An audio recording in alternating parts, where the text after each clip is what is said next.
बिस्मिल्लाहिर्रहमानिर्रहीम रब्बि इश्रह ली सदरी वयस्सिर ली अमरी वहलुल उक़दतम मिन लिसानी यफ़क़हू क़ौली rabbi ज़िदनी इल्मा।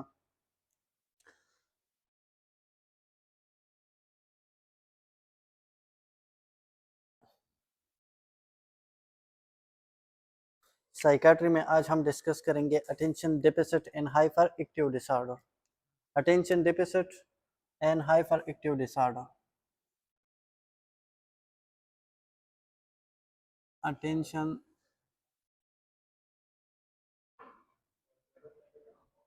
Deficit and hyper active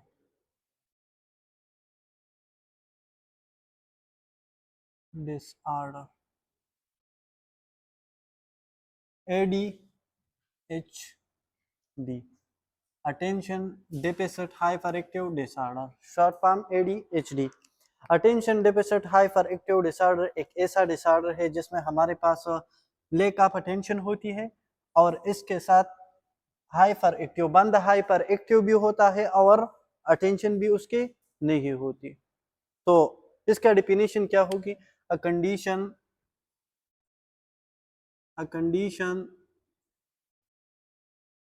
which is characterized by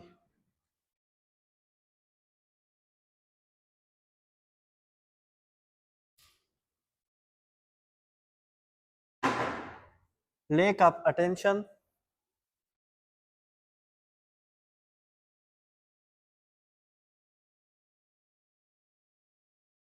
and more active,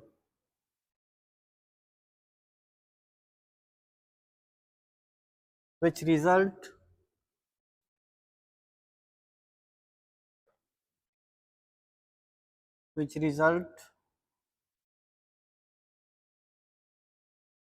social and academic impairment.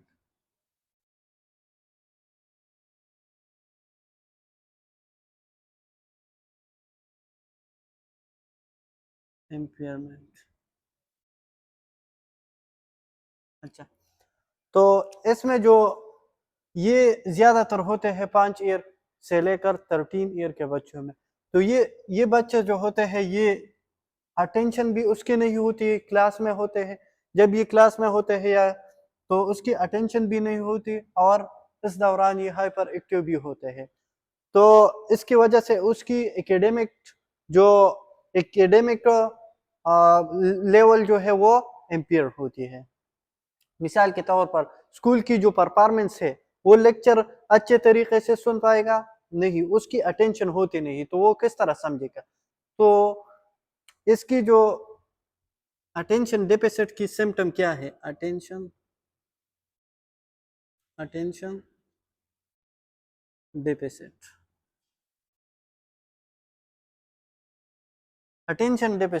तो उसकी वजह से lack of poor performance in school, yes, poor performance in school, poor performance in school, poor performance in homework, poor performance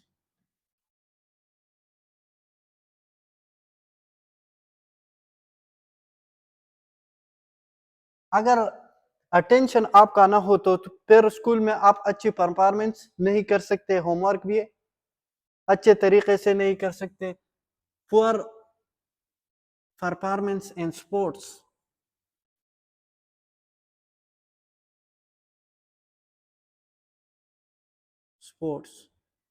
और इसके साथ साथ poor performance and parent advices, जो parents जो एडवाइस इनको करते हैं तो वो भी ओबे नहीं करते।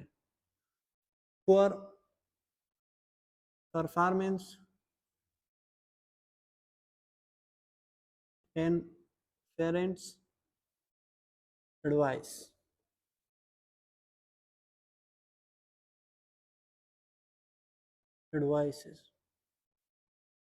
अगर उसकी अटेंशन होता नहीं है, जो एडवाइसेस उनको करती है तो फिर वो किस तरह उस पर अमल करेगा। और इसके साथ साथ ये रिपीटेड मिस्टेक करते हैं, अटेंशन ना हो तो फिर मिस्टेक तो होगी, तो अटेंशन जरूरी है, तो रिपीटेड मिस्टेक।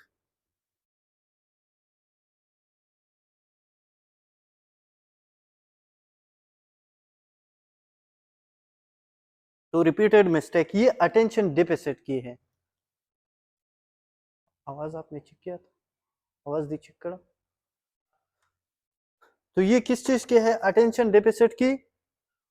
ये सिम्टम है, poor performance in school, poor performance in homework, sports, parent advices, और उसकी वजह से जब उसके अटेंशन ना हो तो रिपीटेड मिस्टेक करेगी। अच्छा, hyper active, hyper active, hyper active की जो अलामत क्या है, हाइपर एक्टिव। अच्छा, हाइपर एक्टिव ये इरिटेबल होता है, ये बच्चे क्या होते हैं, इरिटेबल।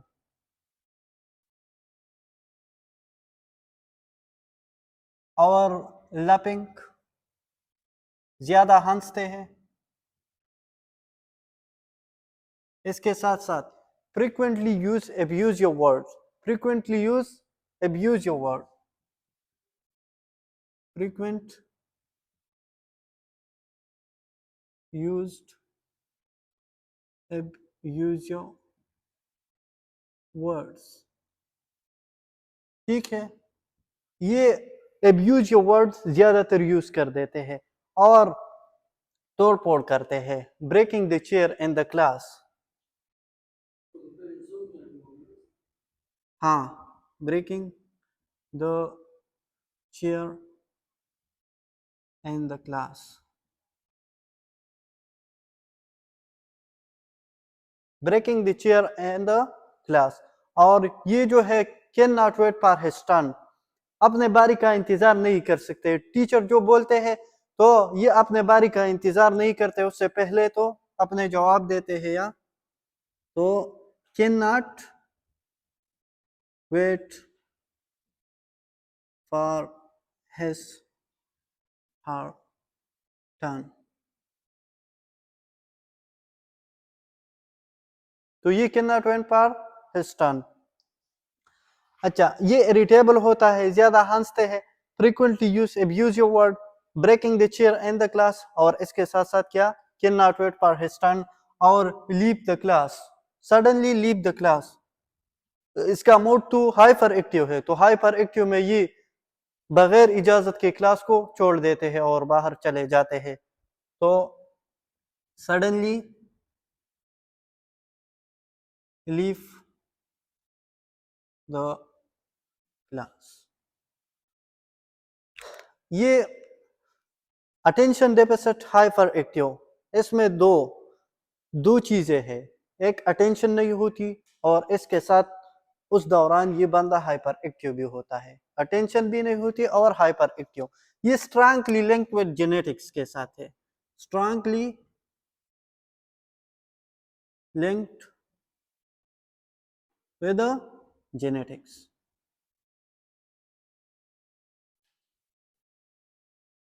और इसके ये पीक एज इसमें होता है 5 से लेकर 13 ईयर्स, ज्यादातर ये इस एज में होता है, 5 से 13 ईयर के एज में होता है, और ये जेनेटिक्स के साथ रिलेटेड लिंक है। अच्छा, मतलब पॉजिटिव फैमिली हिस्ट्री हो तो ज्यादातर चांसेस है कि एडीएचडी हो। अच्छा,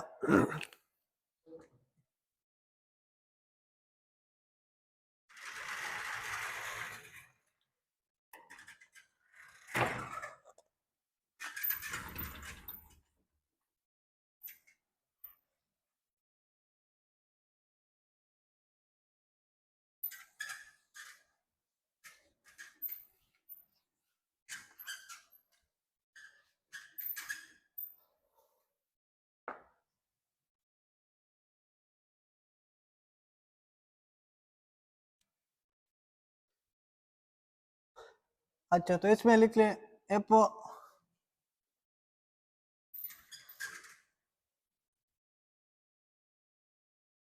if there is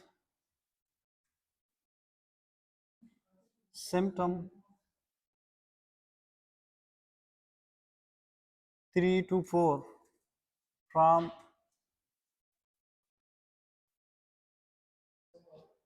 the above are more than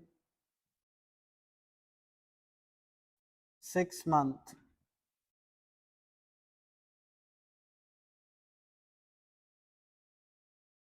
for more than 6 months, तो देन तो आपके ख्याल में फिर क्या है?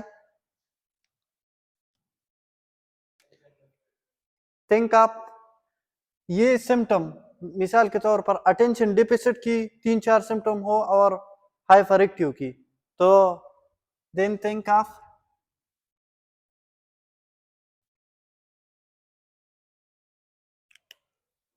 ADHD, ADHD, attention deficit hyper active disorder.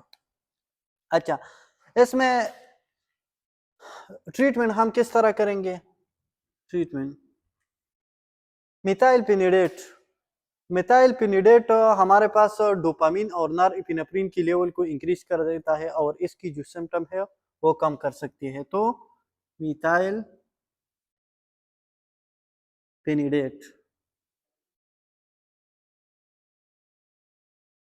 अच्छा, तो मिथाइलफिनिडेट इसमें हेल्प कर सकते हैं।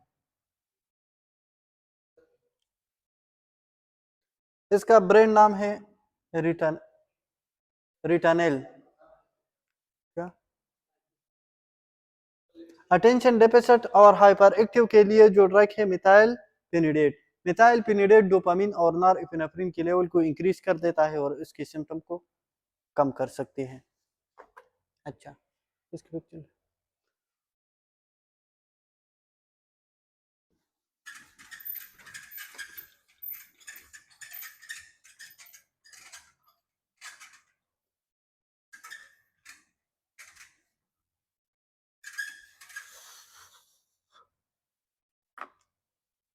अच्छा हाँ इसकी सिम्टम को अटेंशन उसकी अटेंशन तो नहीं होती। अच्छा, दूसरा जो है वो है हम topic anxiety.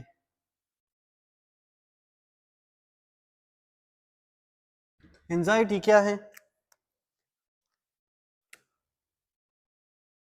Anxiety feeling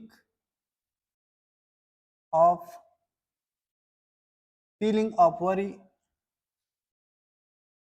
nervousness या और फियर। तो फीलिंग ऑफ वरी, नर्वसनेस और fear which is persistent, that is persistent and overwhelming.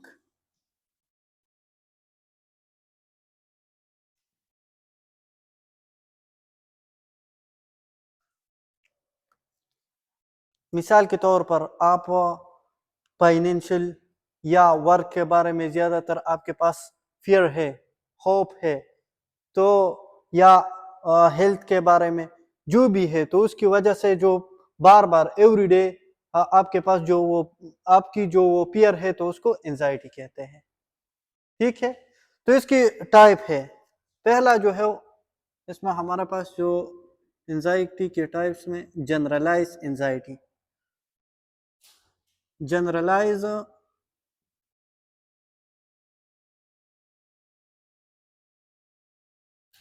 Anxiety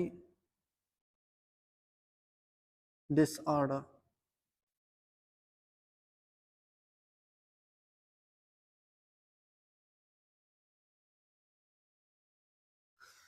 generalize anxiety disorder क्या है? फियर ऑफ, इसमें लिखते हैं एक्सेसिव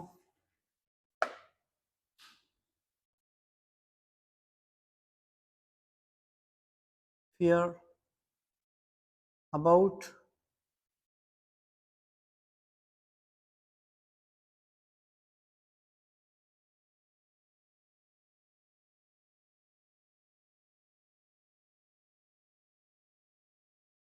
अच्छा, मिसाल के तौर पर आपके पेयर है आपका वर्क का, फाइनेंस का,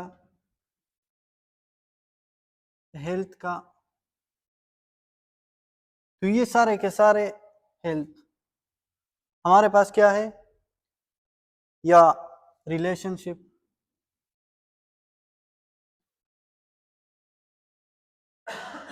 तो ये हमारे पास क्या है, जनरलाइज एंजाइटी डिसऑर्डर है। तो जनरलाइज एंजाइटी डिसऑर्डर में सिम्टम क्या होते हैं, एक्सेसिव फियर होता है एवरीडे थिंग्स, जो मिसाल के तौर पर आपका काम नहीं है या फाइनेंशियली आप स्टेबल नहीं है, हेल्थ के बारे में या रिलेशनशिप के बारे में जो आपके पास वो फियर होता है, वो एंजाइटी है। सिम्टम क्या होते हैं, सिम्टम्स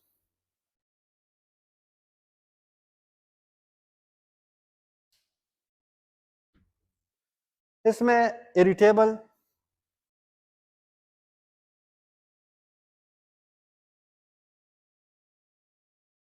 इरिटेबल बंदा इसमें क्या होते हैं, इरिटेबल, स्लीप डिस्टर्बेंस,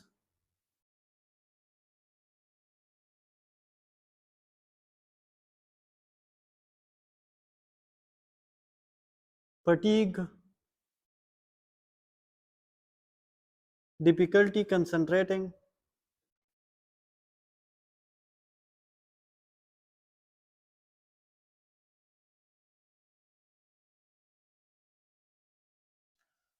तो ये हमारे पास sleep disturbance, fatigue, difficulty concentrating, irritable etcetera generalize anxiety में हो सकते हैं। इसका पिक्चर ले,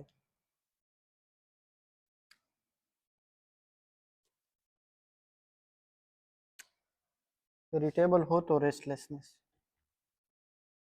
रेस्टलेसनेस, अच्छा पिक्चर ले, हाँ बस इसमें लिख ले रेस्टलेसनेस, ठीक है।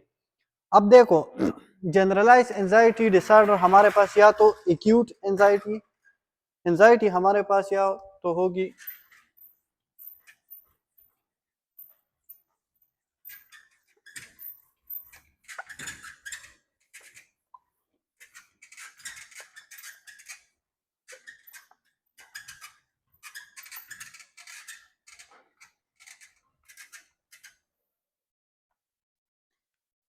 एंजाइटी हमारे पास या तो होगी एक्यूट एंजाइटी,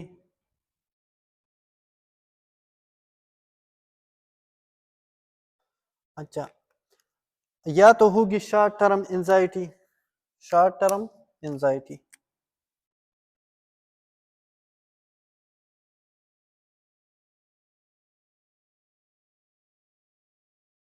और क्रॉनिक एंजाइटी।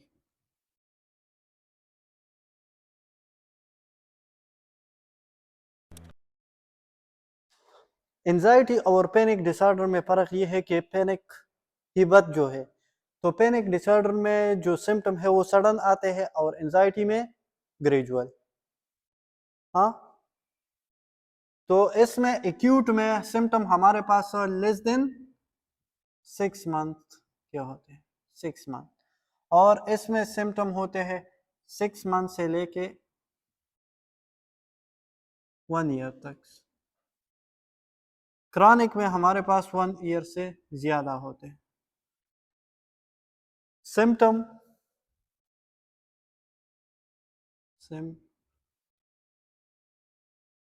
सिम्टम अगर 6 महीनों से कम है तो वो एक्यूट एंजाइटी, 6 मंथ से ज्यादा है तो, और 1 ईयर से कम है तो शॉर्ट टर्म एंजाइटी, और 1 ईयर से ज्यादा है तो क्रॉनिक एंजाइटी। अब एंजाइटी में लिखते कि एंजाइटी जो symptom occur gradually, symptom symptom occur gradually,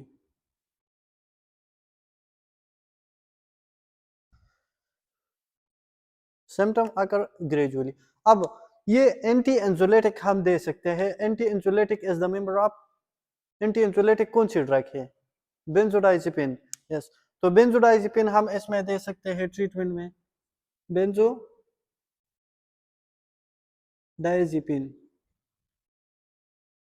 और इसके साथ साथ एसएसआरआई हम दे सकते हैं। एसएसआरआई फर्स्ट हम कॉग्निटिव बिहेवियर थेरेपी करेंगे, कॉग्निटिव बिहेवियर थेरेपी, बेंजोडाइजिपिन और इसके साथ साथ एसएसआरआई। इसका पिक्चर लें।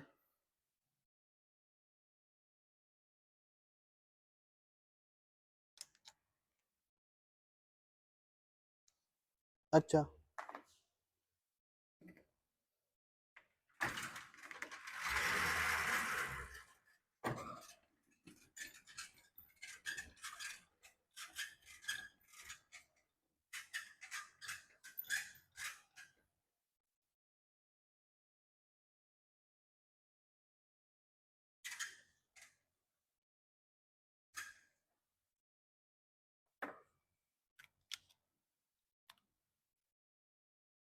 दूसरा है social anxiety. Social anxiety disorder. Social anxiety disorder में हमारे पास फियर होता है सोशल सिचुएशन की, किस चीज़ के लोग मेरे बारे में क्या कहेंगे, तो उसकी वजह से उसको एक खौफ होता है उसको। तो इस कंडीशन को कहते हैं social anxiety disorder. Fear of, इसमें लिख ले fear of social situation due to fear of being judgment, due to fear of social judgment, due to fear of social judgment। इन लोगों की जो एंजाइटी है वो किस चीज की वजह से है? सोसाइटी की वजह से, कि उसको खौफ है, फियर है सोसाइटी से कि सोसाइटी मेरे बारे में क्या जजमेंट करेगी। तो ये है सोशल एंजाइटी डिसऑर्डर। अच्छा, ये तीसरा हमारे पास है सेपरेशनल एंजाइटी। सेपरेशनल एंजाइटी,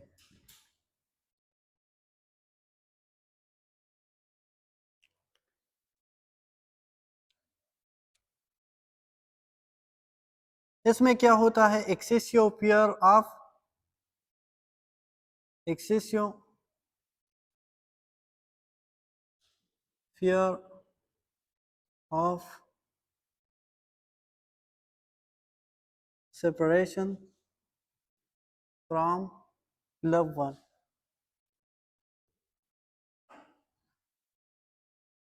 इसमें एक्सेसिव फियर ऑफ सेपरेशन होता है, जो पसंद हो आपको, तो उसकी वजह से separational anxiety, separational anxiety disorder, separational anxiety disorder इसको कहते हैं।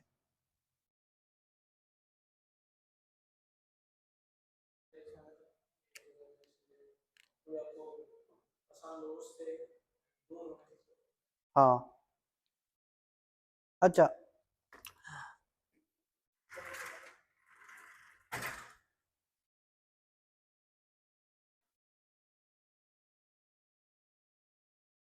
अच्छा, इसमें एक होता है फोबिया, स्पेसिफिक फोबिया।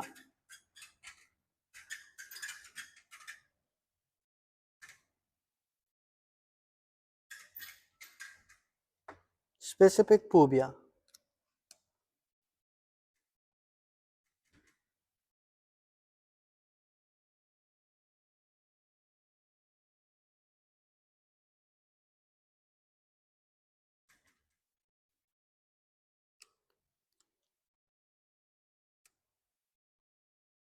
अच्छा, इसमें क्या होता है?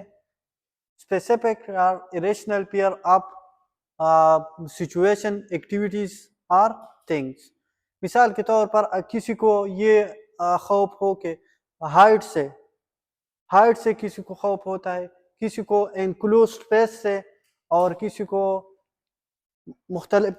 मुख्तलिफ चीज़ों से ये हो सकती है।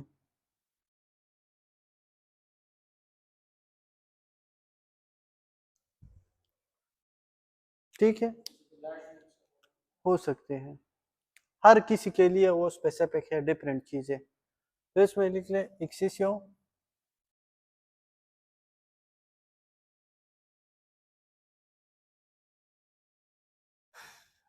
रेशनल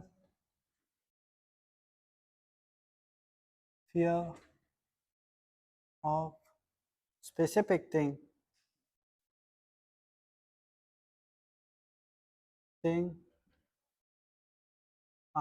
object thing situation और एक्टिविटीज।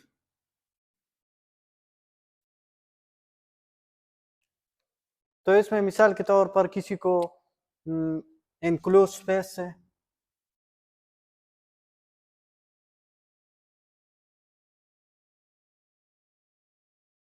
बंद कमरे में को से उसको खौफ होता है, फियर ऑफ इनक्लोज्ड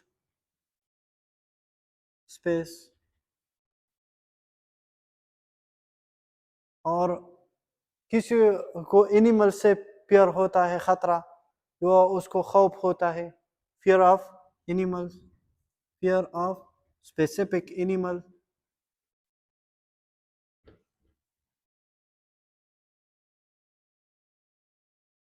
किसी को हाइट से फियर ऑफ हाइट।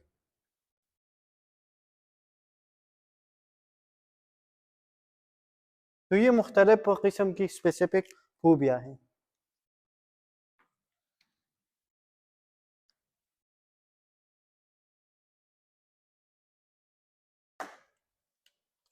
इसके एक हमारे पास है एगेरोफोबिया। एगेरोफोबिया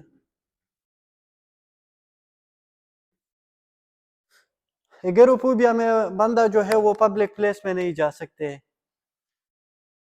मार्केट में नहीं जा सकते, उस दौरान उसकी जो पाल्पिटेशन, टिकिकार्डिया, एंजाइटी ज़्यादा होती है, टिकिकार्डिया होती है, स्वेटिंग होती है और उसकी एंजाइटी ज़्यादा होती है, तो उसकी वजह से ये पब्लिक प्लेस में नहीं जाते।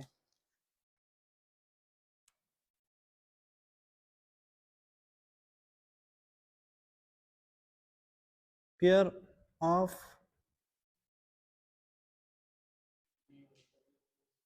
of going into public place,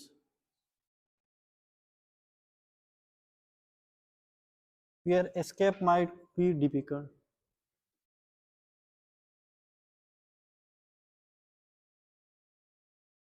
might be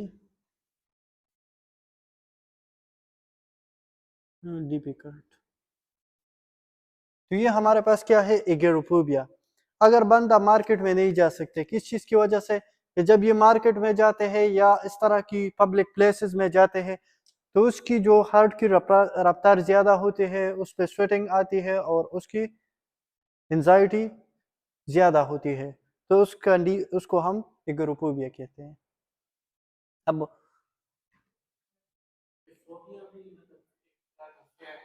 हाँ,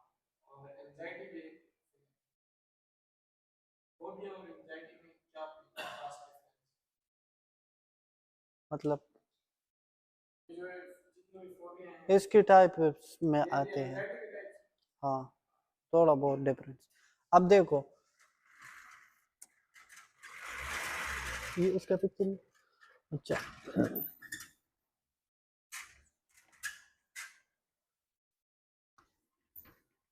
एक हमारे पास है सेलेक्टिव मोटिज्म।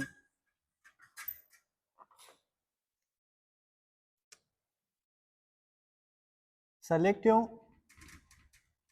मोटिज्म,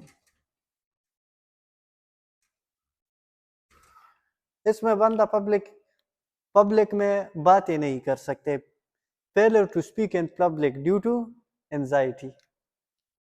तो ये क्या है, selective mutism, failure to speak in public due to anxiety। तो ये क्या है? सेलेक्टिव मोटिज्म है। अच्छा,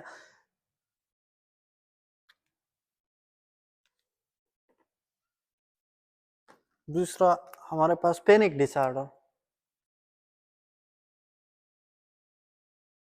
पैनिक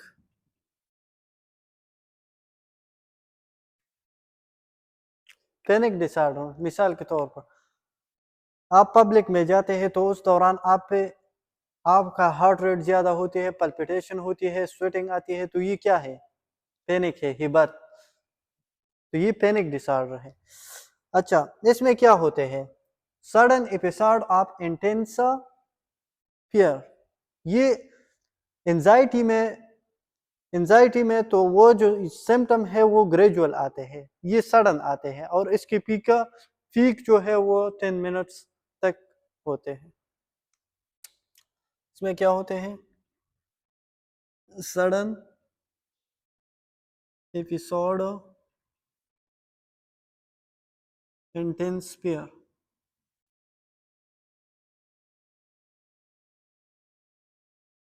अच्छा, इसमें सिम्टम है वो सवियर होते हैं। इसमें क्या होते हैं? More severe symptom.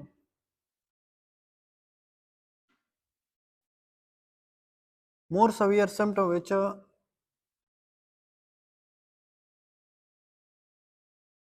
which is often physical।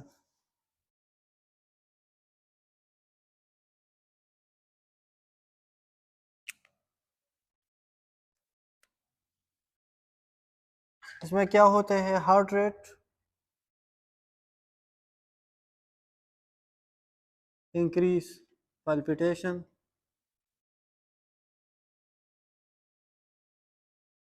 Sweating. तो ये जो सिम्टम है ये सडनली आते हैं। सिम्टम आकर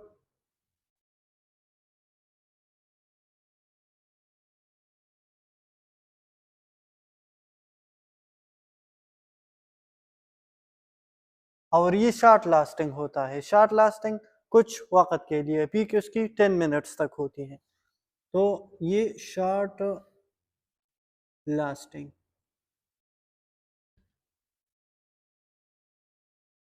पीक 10 मिनट्स।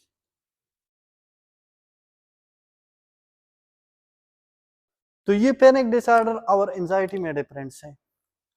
अच्छा, ये पैनिक डिसऑर्डर के लिए हम क्या दे सकते हैं ट्रीटमेंट में? Benzodiazepine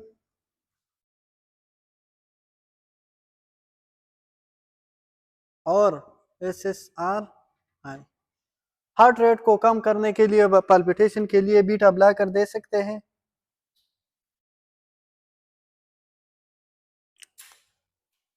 beta blocker.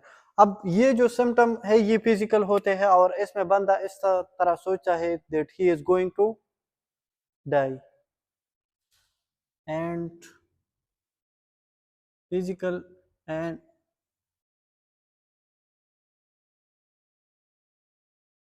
think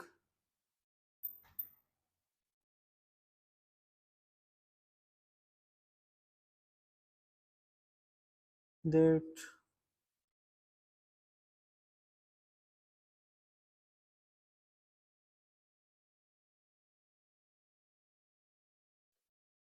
तो ये पैनिक डिसऑर्डर है। अच्छा, इसके panic attack, panic disorder panic attack से। अच्छा, पैनिक डिसऑर्डर हमारे पास मिसाल के तौर पर अगर आप ऐसी जगह में जाते हैं कि वहाँ पे आपको पियर हो, वहाँ पे आप सिम्टम आते हैं, तो ये सिम्टम सडनली आते हैं। इस सिम्टम में आप इस तरह फील कर, आपका हार्ट रेट ज़्यादा होता है और पल्पिटेशन जो हार्ट रेट आप खुद महसूस कर सकते हैं, तो पल्पिटेशन, स्वेटिंग, और इसके साथ साथ आप इस तरह सोचते हैं कि मैं मरने वाला हूँ। और इसमें सिम्टम जो है वो सडनली आते हैं। अनकॉन्शियस हो सकता है, और ये शॉर्ट लास्टिंग होती है। इसका पिक्चर ले लें।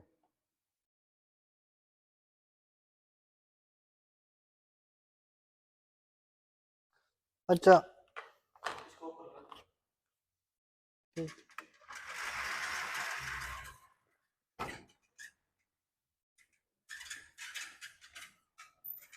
टाइम कितना होगी? 37। क्लिनिकल केसेस में है।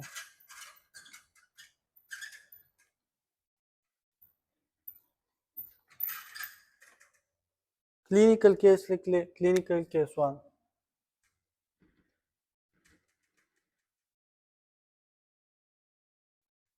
ये आप ठीक करें। A 25-year-old male come to the come to the clinic with the complaint of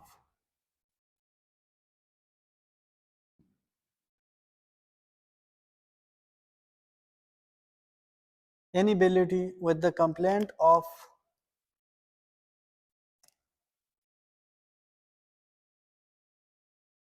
inability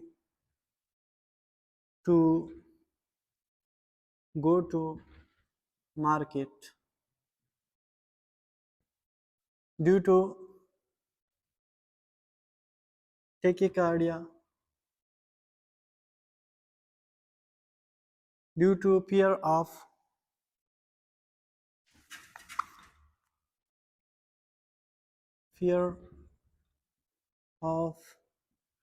tachycardia, palpitation,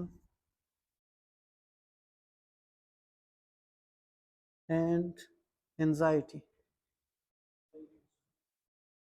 Diagnose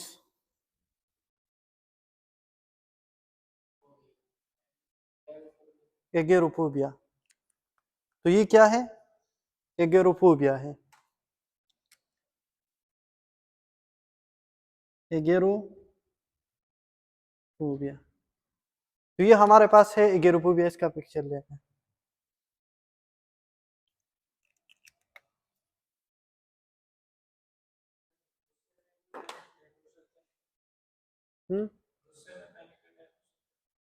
हो सकता है। अच्छा, इसमें क्लिनिकल केस तो बहुत सारे हैं, लेकिन ये एक दो लिख ले। अच्छा, ये तो आपने ठीक किया, दूसरा ठीक करें।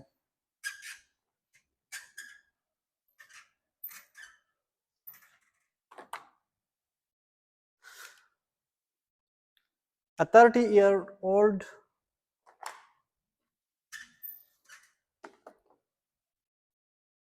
clinical case 2. A 30-year-old female present with the complaint of excessive worry about everyday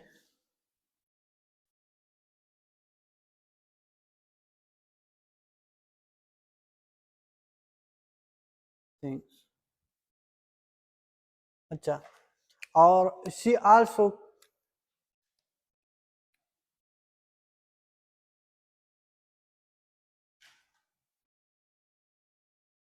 and she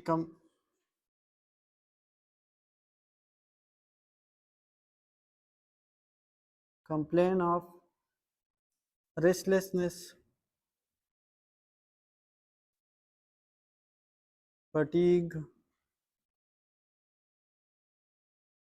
difficulty concentrating,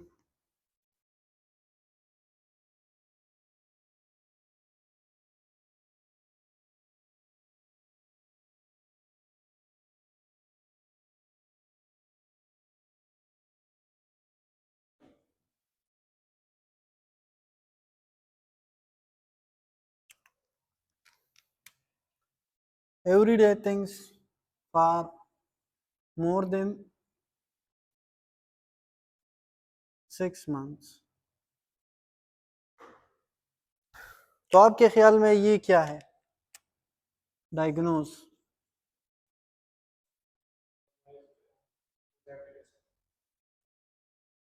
ये क्या है?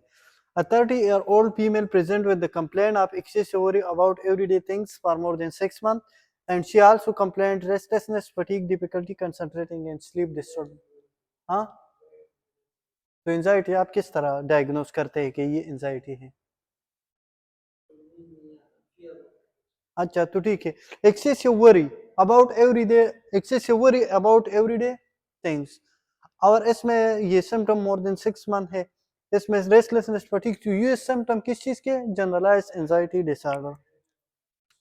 तो इसमें लिख ले जनरलाइज एंजाइटी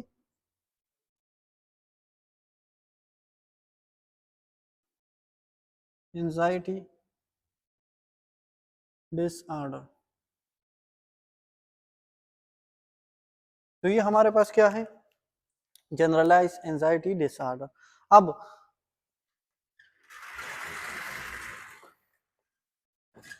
कुछ टर्म है ये भी लिख ले। डिफेंस मैकेनिज्म किसने डिस्कस किया था? Defence mechanism. अच्छा, ये इसमें लिख ले defence mechanism was discussed by mechanism. Defence mechanism हमने पढ़ा है already, was discussed by Sigmund Freud. Sigmund Freud, ये सिगमंड फ्रॉइड ने कुछ और टर्म भी डिस्कस किए थे। Sigmund Freud discussed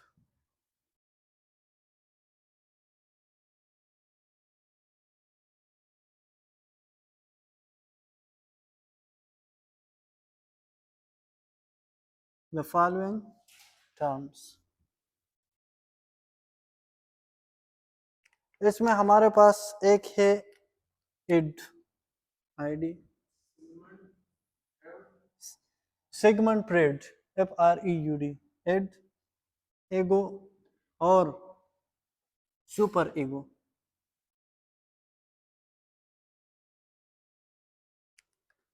end work on wishes and demand. Id ये it work on wishes and demand, और सुपर ईगो ये काम करता है प्रिंसिपल एंड वैल्यू पे। Principle and value, it work on principal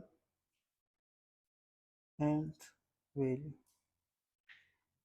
अच्छा, और ये ego it create balance between its and super ego. It create balance between its and super ego.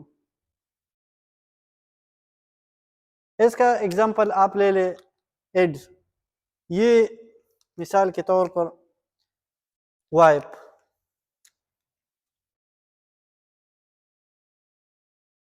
और ये मदर, और ये हस्बैंड।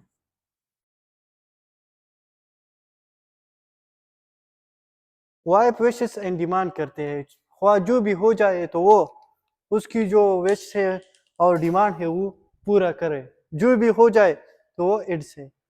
माँ क्या कहती है कि वैल्यू और प्रिंसिपल इस तरह ना करे, ये ना करे, ये तो ये मदर का जो रूल है वो सुपर ईगो। और हस्बैंड क्या करते हैं, हस्बैंड ना माँ को खपा कर देती है और ना वाइफ को, तो ये बैलेंस रखती है, ठीक है। वाइफ क्या करती है, विशेस और डिमांड जो भी हो, आपको खतरे हो जो भी हो तो उसकी विशेस और डिमांड पूरा करनी है। माँ प्रिंसिपल और वैल्यू पे काम करती है। और ईगो हस्बैंड दोनों को, ना माँ को खपा कर देती है और ना वाइफ को, तो ये है ईगो।